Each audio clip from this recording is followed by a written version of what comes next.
Thank you very much, everybody. Well, thank you very, very much.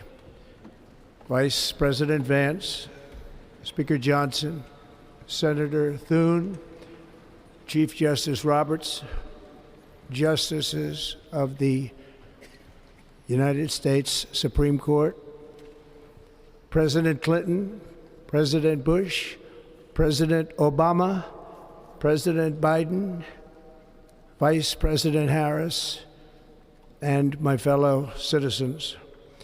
The golden age of America begins right now.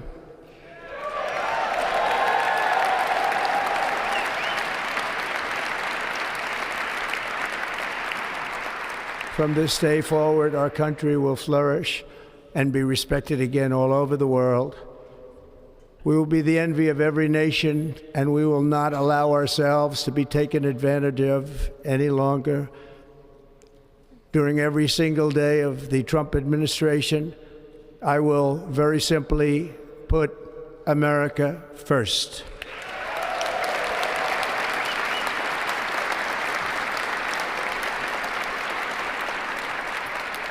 Our sovereignty will be reclaimed. Our safety will be restored. The scales of justice will be rebalanced. The vicious, violent, and unfair weaponization of the Justice Department and our government will end.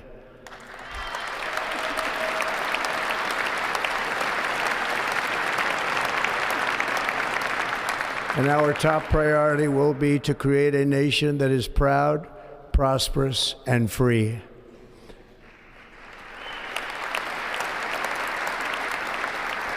America will soon be greater, stronger, and far more exceptional than ever before. I return to the presidency confident and optimistic that we are at the start of a thrilling new era of national success. A tide of change is sweeping the country, sunlight is pouring over the entire world, and America has the chance to seize this opportunity like never before. But first, we must be honest about the challenges we face.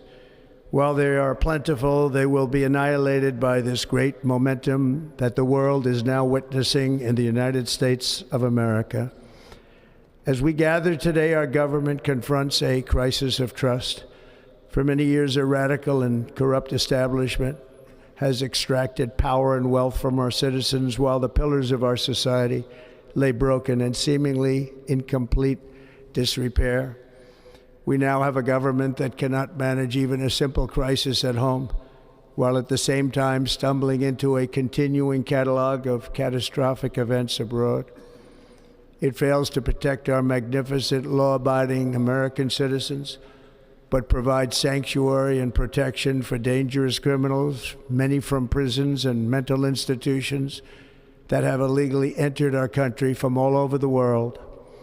We have a government that has given unlimited funding to the defense of foreign borders, but refuses to defend American borders or, more importantly, its own people. Our country can no longer deliver basic services in times of emergency, as recently shown by the wonderful people of North Carolina, been treated so badly.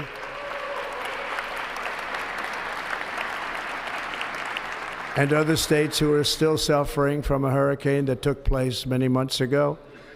Or more recently, Los Angeles, where we're watching fires still tragically burn from weeks ago without even a token of defense. They're raging through the houses and communities, even affecting some of the wealthiest and most powerful individuals in our country, some of whom are sitting here right now. They don't have a home any longer. That's interesting. But we can't let this happen. Everyone is unable to do anything about it. That's going to change. We have a public health system that does not deliver in times of disaster, yet more money is spent on it than any country anywhere in the world. And we have an education system that teaches our children to be ashamed of themselves in many cases, to hate our country despite the love that we try so desperately to provide to them. All of this will change starting today, and it will change very quickly.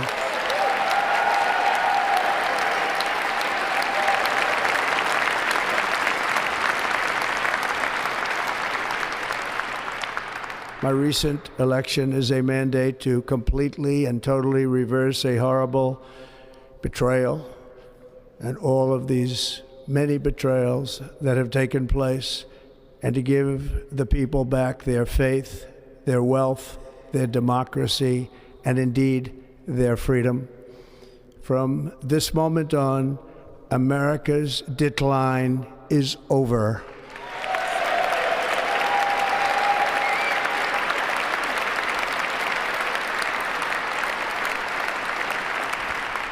Our liberties and our nation's glorious destiny will no longer be denied, and we will immediately restore the integrity, competency, and loyalty of America's government.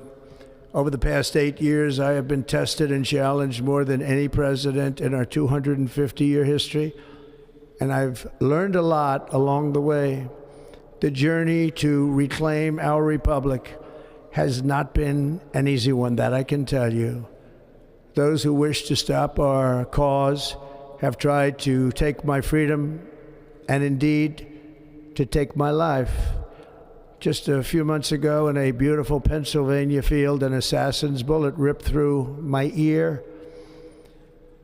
But I felt then, and believe even more so now, that my life was saved for a reason. I was saved by God to make America great again.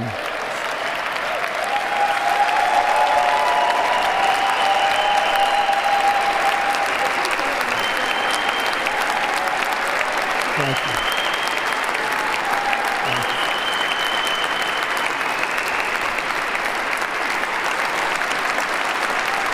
Thank you very much.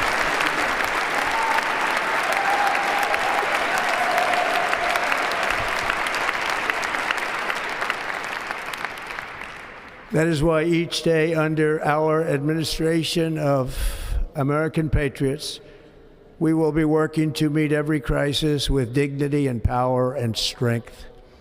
We will move with purpose and speed to bring back hope, prosperity, safety, and peace for citizens of every race, religion, color, and creed. For American citizens, January 20th, 2025 is Liberation Day.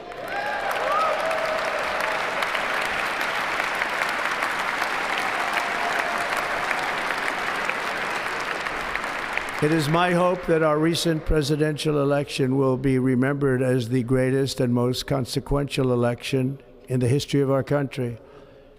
As our victory showed, the entire nation is rapidly unifying behind our agenda with